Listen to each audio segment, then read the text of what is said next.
الرحیم والزکاة والخمس والنذر والکفارۃ۔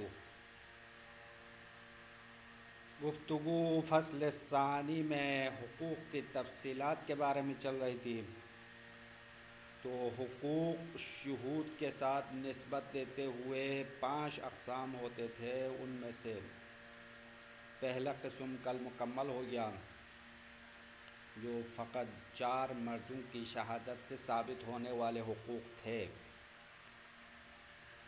قسم دوم میں گفتگو ابھی چل رہی ہے، یعنی وہ حقوق جو فقط اور فقط 2 مرد عادل کی گواہی سے ثابت ہونے والے ہیں۔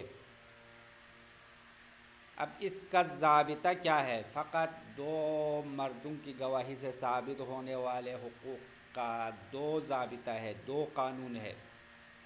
دونوں قانون میں جو داخل ہونے والے حقوق ہے وہ 2 مردوں سے ثابت ہونے والا ہے۔ اس کا پہلا ضابطہ یہ ہے کہ فقط اور فقط حقوق اللہ ہونا چاہیے۔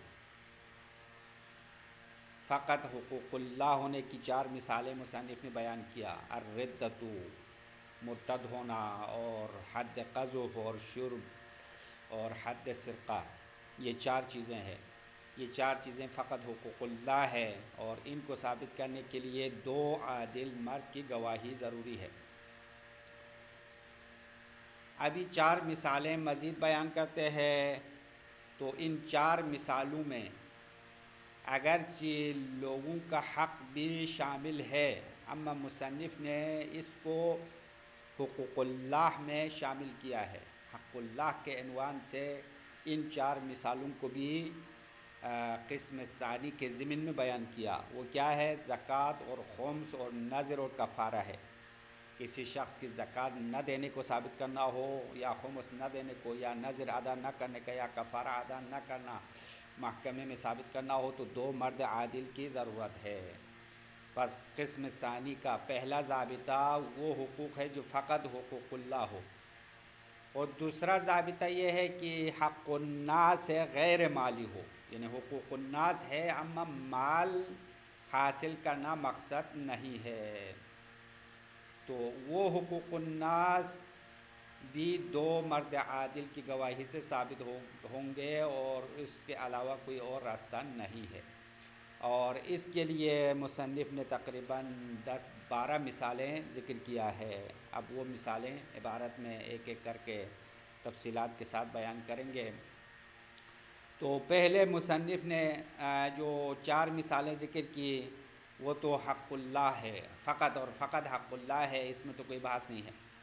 اب اگلی جو 4 مثالیں بیان کیا جو آج کی گفتگو کا آغاز ہے، وہ ہے زکوٰۃ اور خمس اور نذر و کفارہ۔ تو شہید ثانی مصنف پر ایک قسم کا اشکال کرتے ہوئے فرماتے ہیں کہ یہ 4 مثالیں ضابطے میں تو داخل نہیں ہیں، یعنی فقط اور فقط حق اللہ ہونے کا جو قانون ہم نے بتایا اس میں تو شامل نہیں ہے، کیونکہ اس میں حق آدمی بھی شامل ہے، کیونکہ زکوٰۃ اور خمس اور نذر میں لوگوں کا حق ہے۔ زکوٰۃ لوگوں کو دینا ہے، غریبوں کا حق ہے۔ خمس کے جو مستحقین ہیں ان کو مال دینا ہے۔ نذر میں بھی مال ادا کرنا ہے، کفارے میں بھی مال ادا کرنا ہے۔ تو وہ مال کھانے والے، مال لینے والے آدمی ہے، انسان ہے، تو حق الناس بھی اس میں شامل ہے۔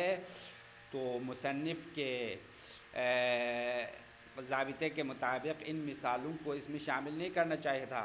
فقط اور فقط حق اللہ کی جو صورتیں ہیں اس میں شامل نہیں کرنا چاہیے، اما مصنف نے پھر بھی ان 4 مثالوں کو حقوق اللہ کے ضمن میں شامل کیا۔ اس کی وجہ بھی شہید ثانی نے بیان کیا، کیونکہ ان چیزوں میں حق الناس ہے، لیکن جو حق والا شخص ہے وہ معین نہیں ہے۔ مثال کے طور پر زکوٰۃ غریبوں کا حق ہے، لیکن کون سا غریب ہے، کون لینے والا ہے، وہ معین نہیں ہے۔ بس مستحق معین نہ ہونے کی وجہ سے مصنف نے ان چیزوں کو حقوق اللہ والے صورت کے ساتھ ملحق کیا ہے۔ ہاں، یہ حقیقت میں فقط اور فقط حقوق اللہ والی صورت تو نہیں ہے، اما حقوق اللہ کا جو جنبہ ہے حقوق اللہ کی جہاد ہے وہ قوی ہے، حقوق الناس کا جہاد جو ہے ضعیف ہے، کیونکہ ان میں مستحق معین نہیں ہے۔ مستحق معین نہ ہونے کی وجہ سے حق آدمی یہاں پہ غالب نہیں ہے، حق اللہ غالب ہے۔ اسی بنیاد پر مصنف نے ان چاروں مثالوں کو حقوق اللہ کے قانون میں شامل کیا۔ پھر اگلی جو مثالیں آ رہی ہے وہ دوسرے ضابطے میں شامل ہے۔ حقوق دوسرے قسم کا دوسرا ضابطہ یہ تھا کہ وہ دعویٰ حق آدمی ہو اور اس میں مال حاصل کرنا مقصد نہیں ہو اور خود مال بھی نہ ہو، اس دعویٰ میں مال کا حصول مقصد نہیں ہے۔ تو اس کی مثالیں دیا۔ نمبر 1 الاسلام، کسی شخص کا مسلمان ہونا ثابت کرنا ہو تو دو مرد عادل کے ذریعے سے ہی ثابت ہوگا۔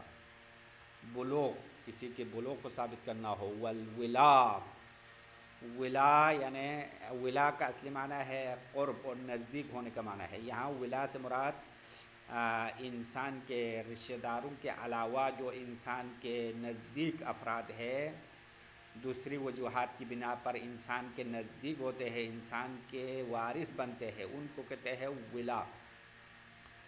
تو ولا کے 3 اقسام بیان کیا، کتاب میراث میں تفصیلاً بیان کرتے ہیں۔ ولا کے 3 اقسام ہے، ایک ولائے امامت ہے، دوسرا ولائے ضامن جریرہ ہے اور تیسرا ولائے عتق ہے۔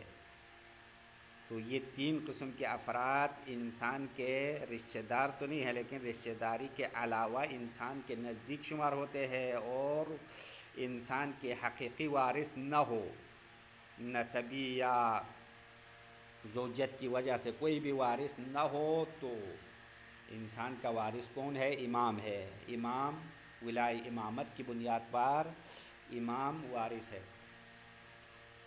پھر ضامن جریرہ، وہ شخص ہے جو کسی کے ساتھ 2 افراد ایک دوسرے کے ساتھ عہد و پیمان باندھتے ہیں۔ یہ زمانے جاہلیت کا طریقہ تھا کہ 2 افراد ایک دوسرے کے جو خطئی غلطیاں ہیں اس کے دیات اور اس کی جو تاوان ہے اس کا ذمہ دار ہوتے ہیں، اس کے بدلے میں دوسرا شخص اس بندے کو وارث بناتا ہے، اپنے وارث۔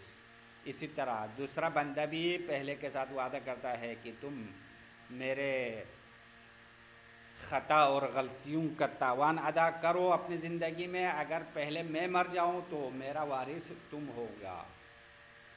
تو یہ دونوں ایک دوسرے کے ساتھ اسی طرح وعدہ کرتے ہیں، اس کو کہتے ہیں ضامن جریرہ۔ تو اگر انسان مر جائے اور اس کا کوئی ضامن جریرہ ہو، دوسرا کوئی وارث نہ ہو، تو ضامن جریرہ انسان کا وارث بنے گا۔ اور تیسرا ولائے عتق ہے۔ ولائے عتق یعنی ایک شخص پہلے کسی کا غلام تھا، پھر اس کے مولا نے اس کو فی سبیل اللہ آزاد کیا ہے، پھر بعد میں جو آزاد شدہ غلام ہے وہ مر جائے تو اس مرنے والے کا کوئی اور وارث نہ ہو، رشتہ داری کی بنیاد پر یا زوجیت کی بنیاد پر کوئی بھی وارث نہ ہو، تو اس کا وارث اس کا مولا بنے گا۔ اس کو ولائے عتق کہتے ہیں۔ تو بہرحال ولائے امامت ہو یا ولائے ضامن جریرہ ہو یا ولائے عتق ہو، ان کے ثبوت کے لیے 2 مرد عادل کی ضرورت ہے۔ تعدیل یعنی 2 مرد عادل محکمے میں گواہی دے کسی اور کی عدالت کے بارے میں، یعنی تعدیل کا مطلب ایک شخص کی عدالت ثابت کرنے کے لیے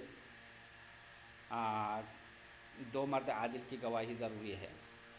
اور جرح کا مطلب کسی شخص کی عدالت کو ختم کرنے کے لیے، اشکالات ڈھونڈنے کے لیے کسی پر اشکال کر کے اس کی عدالت ختم کرنا ہو تو بھی 2 مرد عادل کی گواہی ضروری ہے۔ اور اگلی مثال ہے عفو عن القصاص، قصاص سے عفو کرنے کا دعویٰ کرے تو اس قصاص سے عفو ہونے کو ثابت کرنے کے لیے 2 مرد عادل کی گواہی ضروری ہے۔ اب یہ ساری مثالیں ہیں اور ان مثالوں کی وضاحت عبارت میں ہی کرے تو بہتر ہوگا، خلاصہ لمبا ہوتا ہے، اس لیے ہم قسم سوم تک عبارت پڑھیں گے، اس کے بعد حقوق کے تیسرے قسم کے بارے میں مزید وضاحت کریں گے۔ والزکوٰۃ والخمس والنذر والکفارہ، یہ مصنف کی عبارت میں عطف ہے. وہیا الردۃ والقذف والشرب وحد السرقہ، اس پر یعنی یہ جو اقسام حقوق میں سے جو دوسرے حقوق ہے جو دو مردوں کے ذریعے سے ثابت ہونے والا ہے، ان کی مثالیں پہلے 4 مثالیں دی. تو یہ 4 مثالیں فقط اور فقط حق اللہ ہے، اس میں حق آدمی کی کوئی گنجائش نہیں ہے.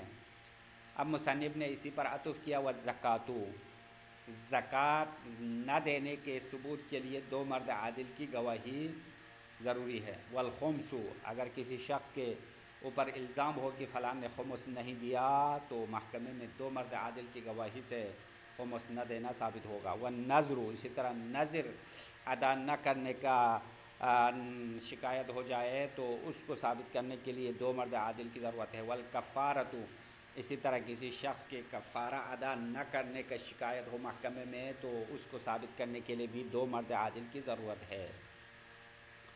شہید ثانی فرماتے ہیں وَهَذِهِ الْأَرْبَعَةُ أَلْحَقَهَا الْمُصَنِّفُ بِحُقُوقِ اللَّهِ تَعَالَى، ان چاروں کو یعنی ان 4 مثالوں کو، زکوٰۃ، خمس، نذر، کفارہ، ان چاروں مثالوں کو مصنف نے حقوق اللہ کے ساتھ ملحق کیا ہے.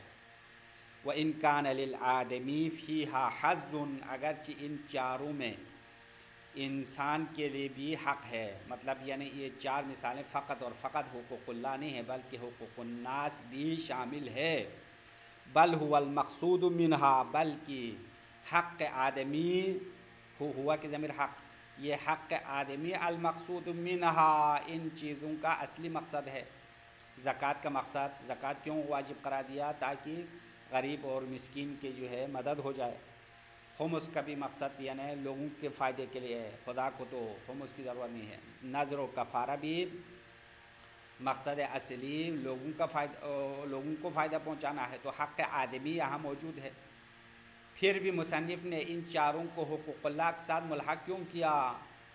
تو شہید ثانی نے اس کی وجہ بیان کیا. لعدم تعیین المستحق علی الخصوص، مصنف نے ان کو حقوق اللہ میں شامل اس لیے کیا کیونکہ ان چیزوں میں خصوصی مستحق معین نہیں ہے. خمس کون کھائے گا، کس کو دے گا؟ بطور عموم مستحق خمس تو بیان ہوا، لیکن کون ہے پتہ نہیں ہے. زید لے گا، عمر لے گا، بکر لے گا، اور کوئی شخص معین نہیں ہے.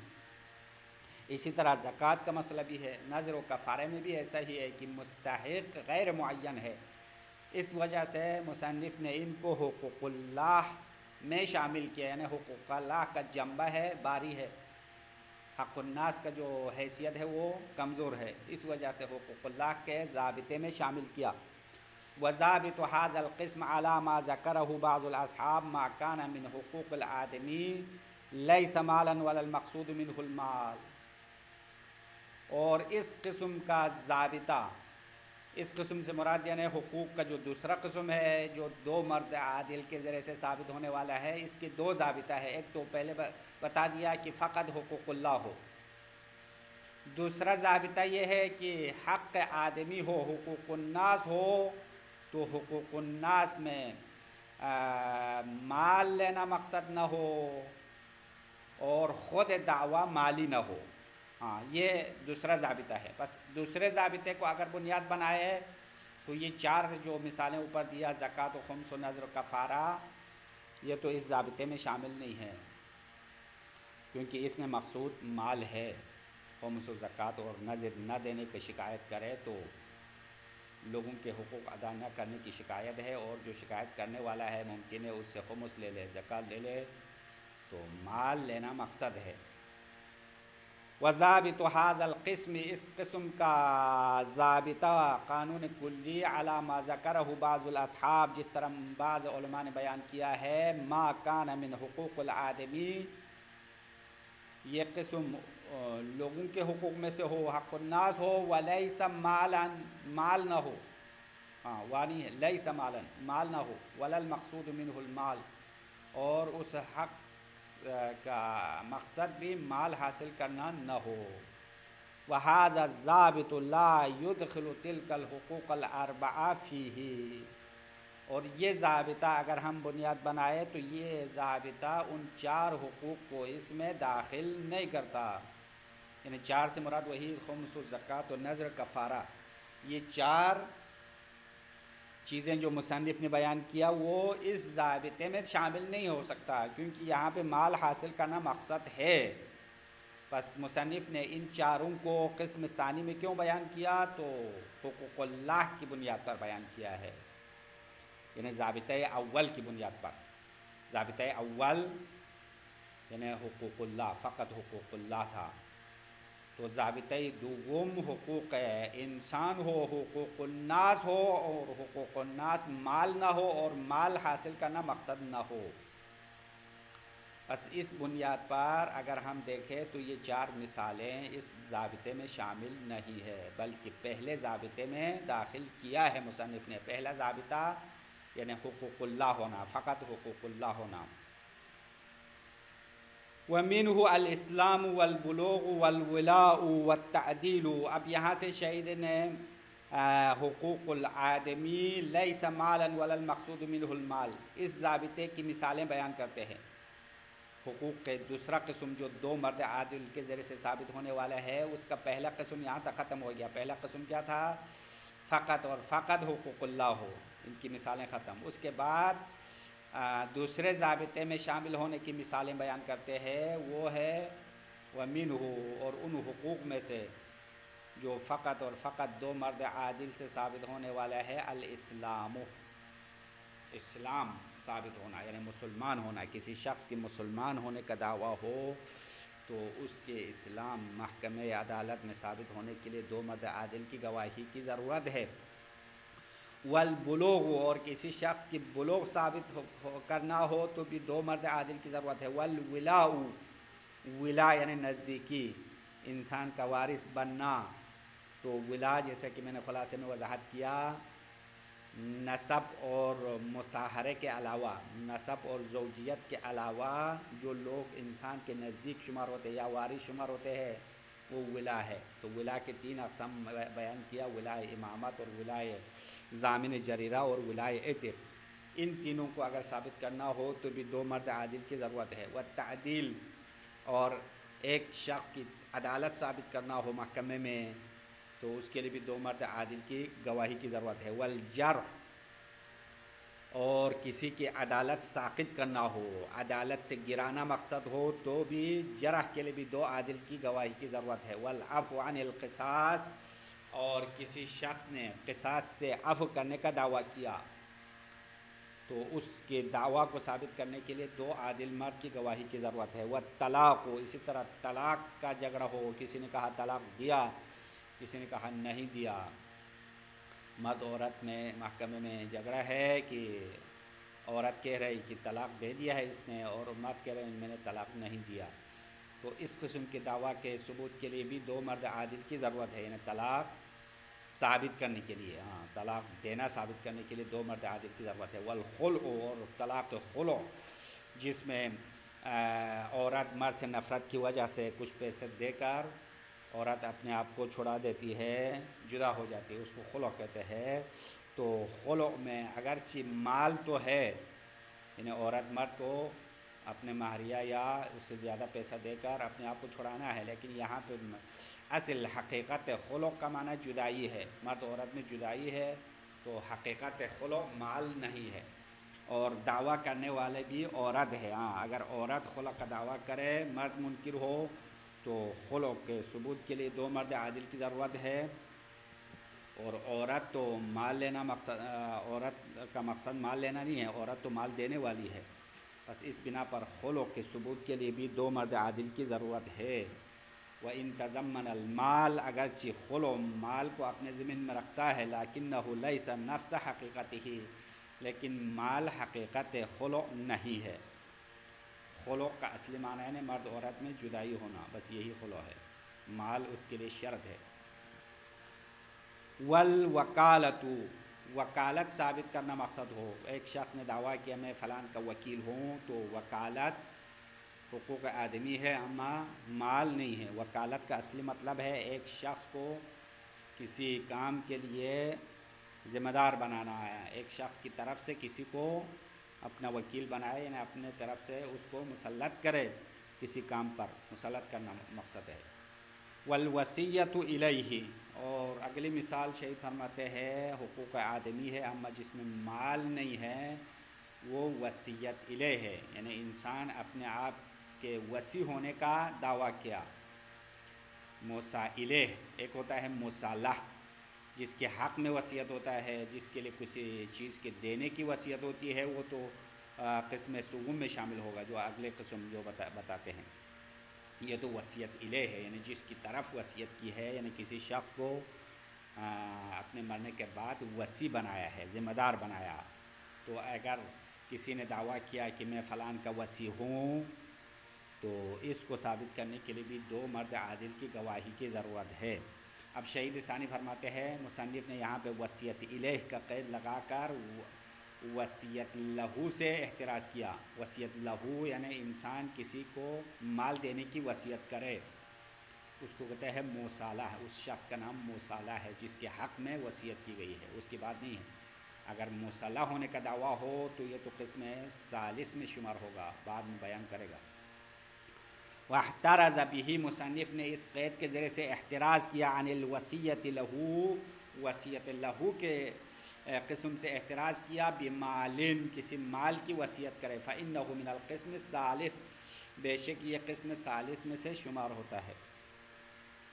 اب یہ حاشیہ والوں نے یہاں پہ وضاحت کی ہے کہ اگر موصالح ہونے کا دعویٰ کرے تو یہ قسم رابع میں شامل ہونا چاہیے، قسم ثالث کہنا شاید شہید ثانی کی طرف سے اشتباہ ہو گیا ہے۔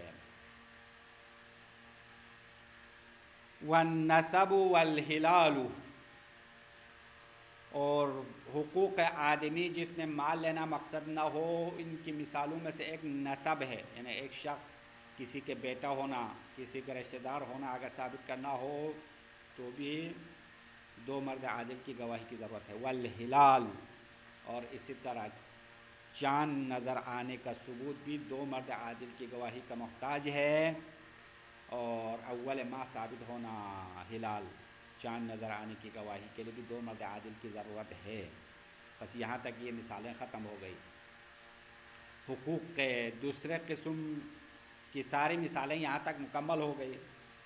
آخر میں شہید فرماتا ہے وَبِهَذَا يَظْهَرُ أَنَّ الْهِلَالَ مِنْ حَقِّ الْآدَمِي، اب مصنف نے ہلال کو بھی قسم ثانی میں شامل کیا، تو اس سے پتہ چلتا ہے کہ چاند دیکھنا حقوق آدمی ہے، یعنی حق الناس شمار ہوتا ہے، اور جب یہ حق الناس ہو تو گواہی پر گواہی دینا درست ہے، جیسا کہ اگلے فصل میں بیان کریں گے، الشہادۃ علی الشہادہ، کسی کی گواہی دینے پر مزید دو عادل گواہی دے دے، تو اس کے لیے حقوق الناس ہونا شرط ہے۔ اگر ہلال حقوق الناس ہونا ثابت ہو جائے تو الشہادۃ علی الشہادہ، گواہی کے اوپر گواہی دینا بھی ثابت ہے۔ وَبِهَذَا يَظْهَرُ، اس مثال سے ظاہر ہوتا ہے أَنَّ الْهِلَالَ مِنْ حَقِّ الْآدَمِي، بے شک چاند نظر آنا، چاند دیکھنا حقوق الناس میں سے ہے۔ فَيَثْبُتُ فِيهِ الشَّهَادَةُ عَلَى الشَّهَادَةِ، پس اس میں گواہی پر گواہی ثابت ہے، کما سیاتی، جیسا کہ اگلے فصل میں آنے والا ہے۔ پس یہاں تک تفصیلات حقوق میں سے دو قسم مکمل ہو گئے۔ سب سے پہلا قسم فقط چار مردوں کی گواہی سے ثابت ہونا تھا، یہ ختم ہو گیا۔ پھر دوسرا تھا کہ دو مرد عادل کی گواہی سے ثابت ہونا تھا، اس کے دو ضابطے بیان کیا۔ ایک تو فقط حقوق اللہ ہونا چاہے، اس کے لیے مثالیں بیان کیا۔ دوسرا ضابطہ حقوق انسان ہو، حقوق الناس ہو، اما مال کا دعویٰ نہ ہو اور مقصود مال نہ ہو، اس کی مثالیں بھی مکمل ہو گئی۔ وَمِنْهَا مَا يَثْبُتُ بِرَجُلَيْنِ وَرَجُلٍ وَامْرَأَتَيْنِ وَشَاهِدٍ وَيَمِينٍ، وَمِنْهَا، ان حقوق کی تفصیلات میں سے تیسرا قسم ایسے حقوق ہے جو دو مردوں کی گواہی سے بھی ثابت ہونے والے ہیں، اور ایک مرد دو عورت کی گواہی سے ثابت ہونے والا ہے، اور ایک گواہ مرد اور ایک قسم سے بھی ثابت ہونے والا ہے۔ اس کے ثابت ہونے کے مصنف نے تین طریقے بتا دیا، دو مرد ایک طریقہ ہو گیا، دوسرا طریقہ ایک مرد دو عورت، اور تیسرا طریقہ ایک گواہ مرد اور ایک قسم۔ اب شہید ثانی شرح میں آخر میں بتاتے ہیں یہاں چوتھا طریقہ بھی ہے اس قسم کے ثابت ہونے کی. چوتھا طریقہ کیا ہے؟ 2 عورتیں اور 1 قسم. یہ مصنف نے یہاں پہ ذکر نہیں کیا، حالانکہ اس طریقے سے بھی ثابت ہونے والا ہے. اب مصنف نے اس صورت کو کیوں بیان نہیں کیا؟ تو شہید ثانی نے اس کی وجہ بھی بیان کیا. شاید مصنف نے اس کو چھوڑ دیا، یعنی چوتھا طریقہ جس میں 2 مرد 1 قسم نہیں 2 عورتیں 1 قسم سے ثابت ہونا، یہ چھوڑ دیا. اس کی وجہ یہ ہے کہ چونکہ دوسری صورت میں رجل و امرأتین، اس صورت میں مصنف نے یہ بات سمجھا دیا ہے کہ 2 عورتیں 1 مرد کے برابر ہے، یعنی 2 عورتیں 1 مرد کے مساوی ہونا دوسرے طریقے سے سمجھ میں آتا ہے. اس سے انسان کو خود بخود پتہ چلتا ہے جب 2 عورتیں 1 مرد کے برابر ہو تو جس طرح 1 مرد 1 قسم سے ثابت ہونے والا ہے، اسی طرح 2 عورتیں اور 1 قسم سے بھی ثابت ہونا یہ خود بخود سمجھ میں آتا ہے. اسی لیے مصنف نے یہ بیان نہیں کیا. ایک وجہ یہ ہے. دوسری وجہ ایک روایت ہے، اس روایت کی بنیاد پر مصنف نے اس بات کو ذکر نہیں کیا. اب یہاں پہ شہید نے اس قسم کا ضابطہ بیان کیا، یعنی 2 مرد یا 1 مرد 2 عورتیں 1 قسم اور 1 مرد کی گواہی سے ثابت ہونے والی چیزیں، ہر وہ دعویٰ ہے یا ہر وہ حقوق ہے جو ڈائریکٹ مال کا دعویٰ ہو. اس کے لیے بھی کچھ مثالیں بیان کیا. یا دعویٰ تو مال نہیں ہے لیکن اس دعویٰ کا مقصد مال حاصل کرنا ہے، مقصود مالی ہے، اس کے لیے بھی کچھ مثالیں بیان کر دیا ہے. اب مثالیں انشاءاللہ ہم عبارت میں وضاحت کریں گے، اس کے لیے الگ خلاصہ بیان کرنے کی ضرورت نہیں ہے. وَمِنْهَا ان حقوق میں سے تیسرا ما يثبت برجلین، وہ حقوق ہے جو 2 مرد عادل کی گواہی سے ثابت ہونے والے ہیں. وَرَجُلٍ وَامْرَأَتَيْن، 1 مرد 2 عورتوں کی گواہی سے بھی ثابت ہونے والا ہے. وَشَاهِدٍ وَيَمِينٍ، اور 1 گواہ مرد اور 1 قسم سے بھی ثابت ہونے والے ہیں. وَهُوَ كُلُّ مَا كَانَ مَالًا أَوِ الْغَرَضَ مِنْهُ الْمَالِ. قسم ثالث ہر وہ دعویٰ ہے کل ما کان مالن، جو مال ہے، ڈائریکٹ مال کا دعویٰ ہے. او الغرض منہ المال، یا اس دعویٰ کا مقصد مال حاصل کرنا ہے، غرض اصلی مال ہے.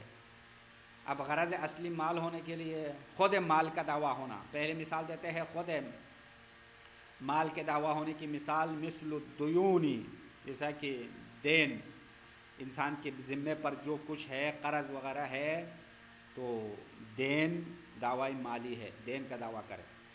والاموال الثابتہ مثل الدیون والاموال، پڑھو یہ مثل اس پر بھی آئے گا، دیون پر آتے ہوئے مثل الاموال الثابتہ، اور اسی طرح ان اموال کا دعویٰ جو انسان کے ہاتھ میں موجود ہے، من غیر ان تدخل فی اسم الدین، دین کے نام میں داخل ہوئے بغیر. کیونکہ دین اور عین میں فرق ہے. عین خارجی جو انسان کے پاس مال موجود ہے، جیسا کہ ودیعہ ہے اور عاریہ مثال دیا. ودیعہ انسان کے پاس کسی نے امانت رکھا تو امانت جو ہے عین ہے، دین نہیں ہے، خود مال امانت موجود ہے. یا کسی نے کسی سے مال عاریہ پہ لیا، مفت میں استعمال کے لیا، تو یہ تو دین نہیں ہے، عاریہ عین خارجی ہے، موجود ہے، مال واپس کرنا چاہیے. لیکن دیون جب انسان دین لیتا ہے، قرض لیتا ہے، تو قرض انسان کی ملکیت میں آ جائے گا اور اس کے ذمے پر باقی رہے گا. تو دین اور عین میں فرق ہے. اسی لیے شہید نے کہا کہ دعوی مالی کی ایک مثال دین ہے، دوسری مثال وہ چیزیں ہیں جو انسان کے ہاتھ میں موجود ہے اور دین کے نام میں داخل نہیں ہے. والجنایہ الموجبہ للدیہ، اب یہاں سے ان مثالوں کے ذکر شروع کیا جو دعویٰ خود مال کا نہیں ہے لیکن دعویٰ کا مقصد مال حاصل کرنا ہے. جیسا کہ وہ جنایات، وہ ظلم زیادتی جو دیے کا سبب بنتا ہے، کا قتل الخطا، جیسا کہ کسی نے دعویٰ کیا فلان نے ہمارے وارث کو مار دیا ہے یا ہمارے مورث کو مار دیا. خلاصہ کسی نے کسی پر قتل خطا کا دعویٰ دائر کیا تو قتل خطا قصاص نہیں ہے قتل خطا میں، بلکہ قتل خطا میں دیہ لینا ہے. تو اس قتل خطا کے ثبوت کے لیے مذکورہ 3 طریقے استعمال کر سکتے ہیں، یا 2 مرد عادل گواہی دینا پڑے گا، یا 1 مرد 2 عورتیں، یا 1 مرد عادل ہو تو مدعی قسم دکھائے۔ اسی طرح والعمد یعنی قتل الخطا والعمد المشتمل علی التقریر بالنفس، ایک تو قتل خطا ہے، دوسرا جنایت عمدی ہے۔ جنایت عمدی میں تو اصل قانون قصاص ہے، لیکن بعض جنایت عمدی جس میں قصاص نہیں ہے بلکہ دیہ دینا پڑے گا، جیسا کہ بعض زخم ہے جو انسان پر لاگو ہوا ہے، تو اگر اسی طرح زخم جانی پر جنایت کرنے والے پر لاگو کرے، اس کو مارے، تو پھر وہ مرنے کا خطرہ ہے، جیسا کہ مثال دیا کل حاشمہ والمنقلہ،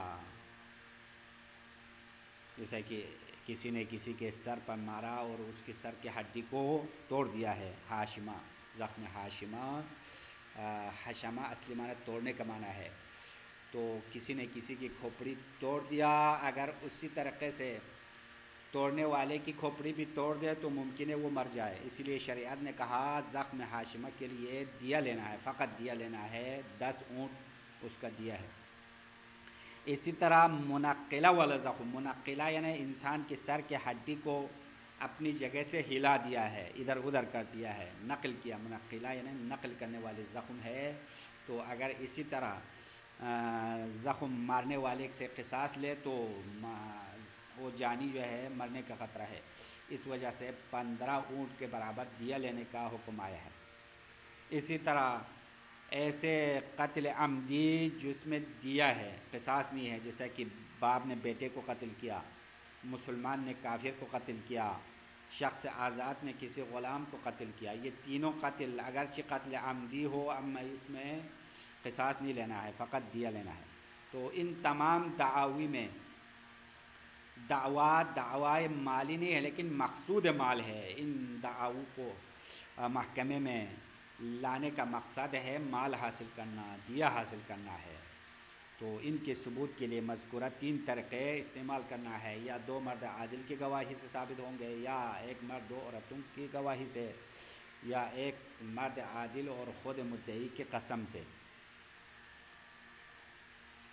والجنایہ الموجبۃ للدیہ کقتل الخطا، یہ ایک مثال ہو گیا، والعمد اسی طرح جنایت عمدی ہے، المشتمل علی التقریر بالنفس، کہ وہ جنایت عمدی جو سبب بنتا ہے کہ اس شخص جانی کی ہلاکت کا، تقریر کا معنی ہلاکت، المشتمل علی تقریر بالنفس، یعنی اگر جانی کے اوپر، مارنے والے کے اوپر اسی طرح زخم لگائے جس طرح اس مجنح علیہ پر وارد ہوا ہے تو جانی کی ہلاکت کا سبب بنتا ہے، جیسا کہ کل حاشمتی والمنقلتی، جیسا کہ وہ زخم جو انسان کے سر کے ہڈی توڑ دیا، کھوپڑی توڑ دیا ہے، یا وہ زخم جو انسان کے سر کے ہڈی کو اپنی جگہ سے ہلا دیا ہے، ادھر ادھر کر دیا ہے۔ وما لا قود فیہ، اسی طرح وہ جنایات جو قتل ہے لیکن اس میں قصاص نہیں ہے، قود کا معنی قصاص، ما لا قود، واو بھی فتح کے ساتھ، قاف بھی فتح کے ساتھ پڑھو، ما لا قود فیہ، جس میں قصاص نہیں ہے، قتل عمدی ہے پھر بھی قصاص نہیں ہے۔ اس کی 3 مثالیں ہیں، کا قتل الوالد ولدہ، اگر کسی باپ نے جان بوجھ کر اپنے بیٹے کو مار دیا تو باپ سے قصاص نہیں لینا ہے، دیہ لینا ہے۔ والمسلم الکافر، یعنی کا قتل المسلم الکافر، کسی مسلمان نے کافر کو قتل کیا تو مسلمان سے قصاص نہیں لینا ہے، دیہ لینا ہے۔ والحر العبد، یعنی وقتل الحر العبد، ایک آزاد شخص نے غلام کو قتل کیا تو اس آزاد شخص کو قصاص کے طور پر نہیں مارنا ہے، بس دیہ لینا ہے۔ وقد تقدم فی باب الشاہد والیمین، اور یہ تمام مثالیں، کچھ مثالیں جو ہے کتاب قضاء الشاہد والیمین کے باب میں گزر گئے ہیں۔ ولم یذکر ثبوت ذلک بامرأتین مع الیمین، شہید ثانی فرماتا ہے مصنف نے ان امورات کو 2 عورتیں اور ایک قسم سے ثابت ہونے کو بیان نہیں کیا، مع انہ قوی فی الدروس ثبوتہ بہما، ساتھ اس کے کہ مصنف نے کتاب دروس میں قوی قرار دیا ہے کہ ثبوتہ بہما، کہ یہ چیزیں دو عورتیں اور ایک قسم سے ثابت ہونا قوی قرار دیا۔ درست ہے کہ دو عورتیں ایک قسم کھائے تو بھی مسئلہ حل ہو جائے گا، تو کتاب دروس میں تو قوی قرار دیا، یہاں تو بیان نہیں کیا۔ کیوں بیان نہیں کیا؟ وجہ بتا رہے، لیر روایہ، ایک تو روایت کی وجہ سے بیان نہیں کیا، روایت میں اس کا ذکر نہیں ہے۔ دوسری بات یہ ہے کہ وہ مساواتها للرجل حالت انضمامهما الیہ فی ثبوتہ بہما من غیر یمین۔ دوسری وجہ شہید ثانی بیان کرتے ہیں کہ مصنف نے اس قسم کے ثابت ہونے کے دوسرے طریقے میں یہ بات سمجھا دیا ہے کہ دو عورتیں ایک مرد کے برابر ہے، تو جب دو عورتیں ایک مرد کے برابر ہو انضمام کی حالت میں بھی، یعنی انضمام کا مطلب یعنی مرد کے ساتھ مل کے گواہی دینا ہو تو بھی دو عورتیں ایک مرد کے برابر ہے، تو الگ عورتیں گواہی دینا ہو تو بھی یہی قانون ہے، مساوات والا قانون ہے، یعنی دو عورتیں ایک مرد کے برابر ہوں گی۔ تو اگر مدعی قسم کھانا ہو تو دو عورتیں ایک مرد کے برابر ہو سکتی ہے، تو مطلب یہ خود بہت واضح ہونے والا مطلب ہے، اس کو بتانے کی ضرورت نہیں ہے۔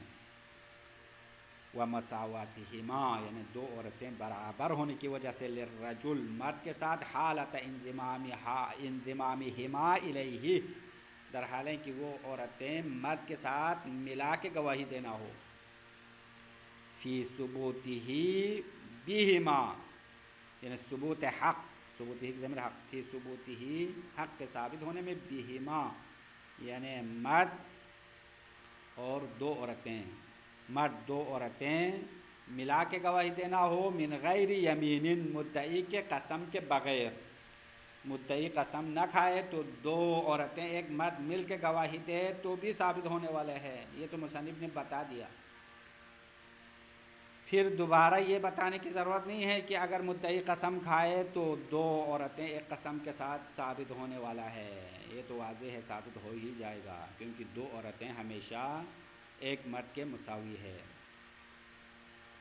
وَبَقِيَ مِنَ الْأَحْكَامِ أُمُورٌ، آخری گفتگو اس قسم میں بتاتے ہیں کہ وَبَقِيَ مِنَ الْأَحْكَامِ أُمُورٌ، احکام میں سے چند امور باقی رہ گئے، تجمع حق الآدمی المالی وغیرہ، اور ان امور میں انسان کا حق مالی بھی ہے اور غیر حق آدمی ہے، یعنی حق اللہ بھی ہے اور حق آدمی مالی ہے، یہ دونوں جنبہ ہے، دونوں حیثیت ہے، جیسا کہ کن نکاح والخلع والسرقۃ، جیسا کہ نکاح کی مثال ہے، نکاح میں حق آدمی ہے اور حق آدمی مالی ہے، کیونکہ نکاح میں عورت جو ہے مرد سے مہر لیتی ہے، اور خلع کی مثال جس طرح پہلے حق آدمی ہے غیر مالی میں شمار کیا تھا، یہاں پہ یہ مثال پھر لایا ہے، تو اس کی وجہ یہ ہے کہ خلع میں اگر مرد جو ہے مدعی ہو تو یہ مالی بھی ہو جائے گا، کیونکہ مرد خلع کے ذریعے سے فدیہ لینا چاہتا ہے۔ والسرقہ، اسی طرح چوری میں تو ایک حق اللہ ہے، حد جاری کرنا، اور ایک چوری شدہ مال کو ثابت کرنا ہے، تو ان تین مثالوں میں فَيَثْبُتُ بِالشَّاهِدِ وَالْيَمِينِ المال، ایک قسم اور ایک گواہ کے ذریعے سے مال تو ثابت ہوگا، دون غیرہ، اما مال کے علاوہ جو حق اللہ ہے وہ ثابت نہیں ہوگا، یعنی چوری میں چوری شدہ مال ثابت ہوگا اما ہاتھ کاٹنا ثابت نہیں ہوگا۔ اسی طرح خلع میں جدائی تو ثابت ہو جائے گی، مرد عورت میں جدائی، لیکن فدیہ ثابت نہیں ہوگا۔ اسی طرح نکاح میں زوجیت ثابت ہوگی لیکن مہریہ ثابت نہیں ہوگا۔ اب یہ تو عجیب بات ہو گئی، اسی لیے مصنف نے نکاح میں بعید قرار دیا ہے کہ نکاح نہیں، ابھی ہم نے الٹا بتا دیا کہ نکاح ثابت ہونا ایک شاہد اور ایک یمین کی ذریعے سے، نکاح تو ثابت نہیں ہوگا لیکن مال ثابت ہوگا، یعنی مہر ثابت ہوگا، مہر ثابت ہوگا۔ ابھی ہم وضاحت کرتے ہوئے تھوڑا اشتباہ ہو گیا، تو ایک قسم اور ایک گواہ سے نکاح ثابت نہیں ہوگا، زوجیت ثابت نہیں ہوگی، مہر ثابت ہوگا خلع میں، یعنی جدائی ثابت نہیں ہوگی، فدیہ ثابت ہوگا. سرقت میں حد ثابت نہیں ہوگی، مال ثابت ہوگا، یہ مطلب ہے. اب مصنف نے بعید قرار دیا کہ مہر تو ثابت ہو جائے لیکن نکاح ثابت نہ ہو، یہ عجیب بات ہے. مصنف نے فقط تو نکاح میں بعید قرار دیا، حالانکہ یہ خلع میں بھی بعید ہے، کیونکہ خلع میں بھی فدیہ تو ثابت ہو جائے لیکن خلع ثابت نہ ہو، یہ بھی عجیب بات ہے، کیونکہ یہ تنافی ہے، منافات ہے. مہر کا ثبوت اور نکاح کا ثبوت ایک دوسرے کا لازمہ ہے. نکاح کے بغیر مہر کہاں سے آیا؟ اسی طرح خلع کے بغیر فدیہ کہاں سے آیا؟ تو یہ عجیب غریب فتویٰ ہے. اسی لیے مصنف نے واستبعد المصنف ثبوت المہر دون النکاح، مصنف نے بعید قرار دیا مہر ثابت ہونا نکاح کے بغیر، کیونکہ قانون کے مطابق ایک شاہد اور ایک یمین سے نکاح تو ثابت نہیں ہوگا، مہریہ ثابت ہوگا. یہ عجیب ہے. کیوں؟ للتنافی، کیونکہ مہر اور نکاح آپس میں لازم ملزوم ہے. ایک کا ثابت ہونا دوسرا ثابت نہ ہونا آپس میں منافات ہے.